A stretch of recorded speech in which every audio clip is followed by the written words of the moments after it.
teman-teman Anda Sudiarto, hari ini kita mau jalan-jalan naik bis. Kita mau mencoba daripada fasilitas transportasi di Kota Semarang.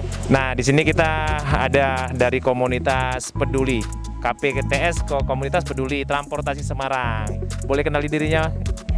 Saya Teresia Tarigan, saya founder untuk komunitas ini. Kemudian Mbak Tisa, kemudian Ini Mbak Tisa. Mbak Tisa, termasuk peduli juga ya Mbak? Iya. Ya? Kenapa Mbak senang mau masuk ke komunitas ini? Ya, soalnya kan sekarang itu kan terlalu banyak kendaraan bermotor ya Mas ya. Jadi itu banyak polusi udara. Jadi sebaiknya kalau misalnya kita waktunya masih luang, terus habis itu enggak terlalu membutuhkan waktu yang lama, nggak buru-buru nggak gitu. banyak tujuan. Kita bisa naik mencoba Trans Semarang. Kita coba membangkitkan kesadaran daripada bertransportasi ya, Iya. supaya tidak ada macet dan kita mencintai lingkungan hidup kita gitu Iya. ya. Nah, dari bertiga ini yang paling muda kayaknya Bu Nani ini. Saya namanya Ibu Nani Surani. Saya juga bersama KPTS sudah berapa tahun ya Mbak? 3-4 tahun gitu.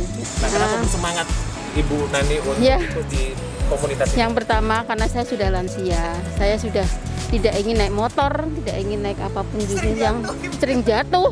Dan saya sudah lansia, lebih nyaman lah naik bis. Naik bis nyaman, aman, murah. Ini tadi berisi Rp125. Nah, anggotanya ada berapa sih ini Kak Teresia?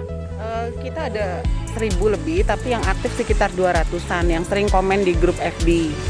Jadi mereka posting, mereka bertanya, nanti kita saling menjawab, itu sekitar 200-an gitu. Yang pedulilah dengan fasilitas Trans Semarang, yang memberi kritikan, yang memberi saran, itu sekitar 200-an. Banyak sih yang selalu mengeritik dengan keras ya, raja jalanan, supirnya nggak kata-kata yang keras untuk drivernya. Sebenarnya kami tahu banget bagaimana beratnya jadi driver Trans Semarang. Sebenarnya kadang-kadang mereka tuh tidak sempat makan ya, makan hanya sebentar, dibelikan sama kru, makan terus jalan lagi.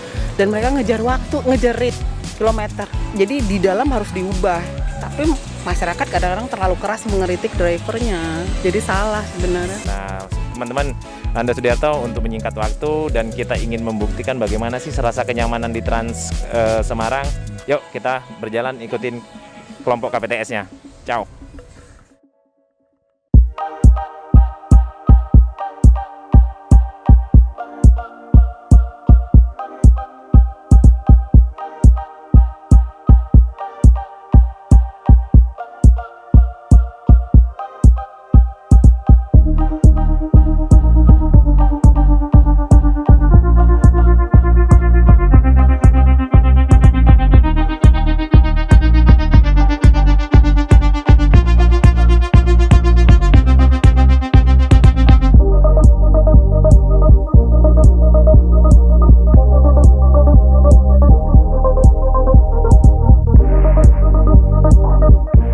Kita sudah di dalam bis.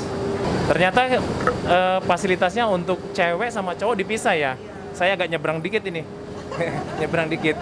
Kak, 5 tahun ke belakang atau 10 tahun ke belakang dibanding dengan sekarang, perkembangan transportasi di Kota Semarang khususnya untuk fasilitas umum bagaimana? Yang terasa sudah ada feeder. Feeder itu angkutan pengumpan, tapi memang masih belum banyak. Nah, itu perlu ditingkatkan.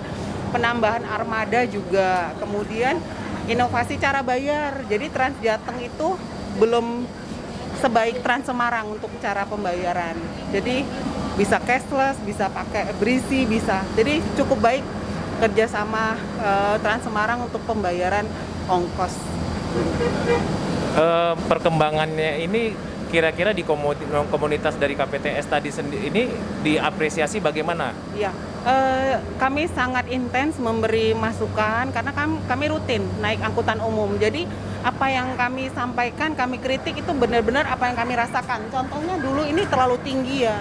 Nah, jadi ini dapat masukan dari kami juga bahwa tidak semua orang setinggi saya untuk bisa mencapai pegangan. Kemudian soal kecepatan bis juga itu kita beri masukan.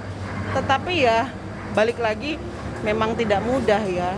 Tapi yang paling utama adalah koridor sudah lebih banyak, sudah bisa mencapai UNES, sudah lebih banyak lah dibanding di Indonesia. Sebenarnya bis yang terbaik adalah ya Semarang dibanding Jakarta ya. Kita nggak bisa bandingin sama Jakarta ya. Di luar Jakarta sebenarnya yang paling besar adalah Trans Semarang. Paling tinggi jumlah penumpangnya ya Trans Semarang. Nah, kalau kita kan naik fasilitas umum itu satu kekhawatiran daripada masyarakat.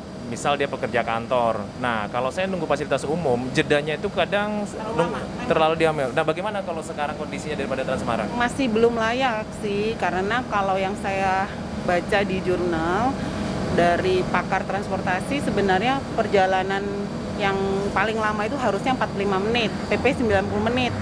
Untuk orang meluangkan waktunya untuk perjalanan penting ya, sekolah, kerja. Tapi kalau kita coba pasti akan lebih dari 45 menit. Nah, jadi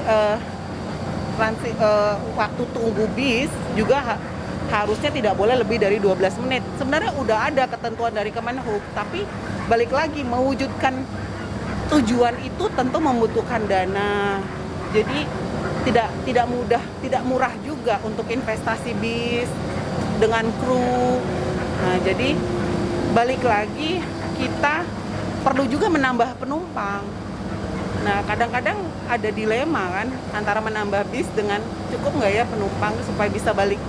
Istilahnya subsidinya nggak terlalu besar karena Trans Semarang kan disubsidi dari APBD. Iya, iya. Artinya kita untuk mengangkat kesadaran masyarakat itu memang lagi butuh pekerjaan rumah tangga yang sangat serius ya, PR bener nih ya. Betul, betul. Banyak kalau sering naik angkutan umum akan merasakan benar-benar sangat bermanfaat buat masyarakat umum. Tapi saya paham tidak mudah sebuah kota untuk mewujudkan fasilitas transportasi umum yang baik karena itu mencakup halte tidak murah juga, butuh ruang, mencakup jumlah armada, timnya, kemudian biaya operasional dari BBM seperti itu, perawatan mobil, bis lagi. Lebih aman lah daripada naik roda 2. Kalau naik roda 4 ya harus nunggu anak-anak. Kita lebih bisa mandiri sebagai lansia gitu. Naik bis semenjak kuliah dari beberapa tahun lalu, mungkin 4 tahun lalu. Di situ saya memutuskan untuk naik bis karena di tempat saya itu sudah ada haltenya. Terus habis itu mudah akses di mana-mana, terus bisa transit kemana-mana, sudah ada 8 koridor. Kalau di dalam bus itu kan semua bercampur aduk. Nah, kira-kira bagi kaum perempuan, cewek, kira-kira aman nggak? Karena kan sekarang lagi rame adalah pelecehan seksual segala macam. Kasus di Semarang kok kurang ya. Kalau di Jakarta, Jabodetabek memang banyak ya. Tapi kalau yang kami pantau tidak banyak. Mungkin orang Semarang baik-baik, sopan-sopan. Dan sudah ada pembagian Busnya juga cukup lapang ya. Perempuan laki-laki bisnya cukup lapang. Sebelumnya mungkin ya itu terjadi, tapi balik lagi tinggal kita sebagai perempuan atau yang laki-laki juga mungkin bisa ya dilecehkan, ya balas aja, ya lapor aja. Ya, karena ini ya tadi ya kita punya kota Semarang penduduknya masih sangat ramah. Iya, Nah, sopan, santun ya. Tadi tentang bagaimana pemakaian transportasi umum, kita lihat 2 hari 3 hari Pak Hendy juga lagi nyemarakan, ada kaum difabel juga dikasih kemudahan. Ya. Menurut kakak bagaimana?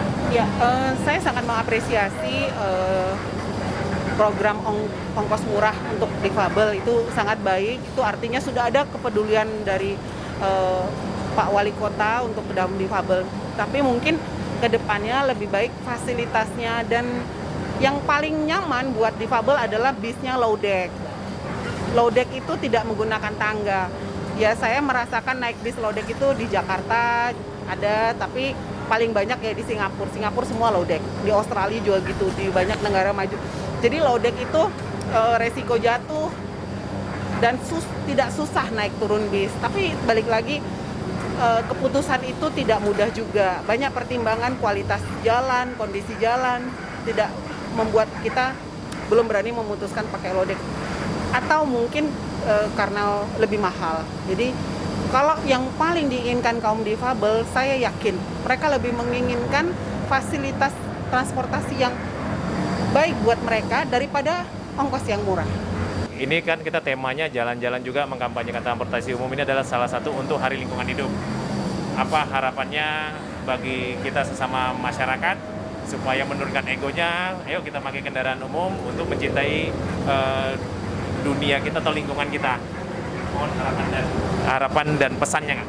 Ya cobalah naik angkutan umum atau berbagilah kendaraan. Jadi ride sharing juga bisa. Kalau ada bareng-bareng mau kumpul bisa saling menjemput. Jadi kalau kita 6 orang kumpul mungkin hanya 2 mobil atau 3 mobil karena A menjemput si B, A menjemput B dan C, kemudian E menjemput D dan F, hanya 2 mobil. Tapi kalau masing-masing datang dengan mobil sendiri atau motor sendiri, nah jadi banyak hal yang bisa dilakukan masyarakat.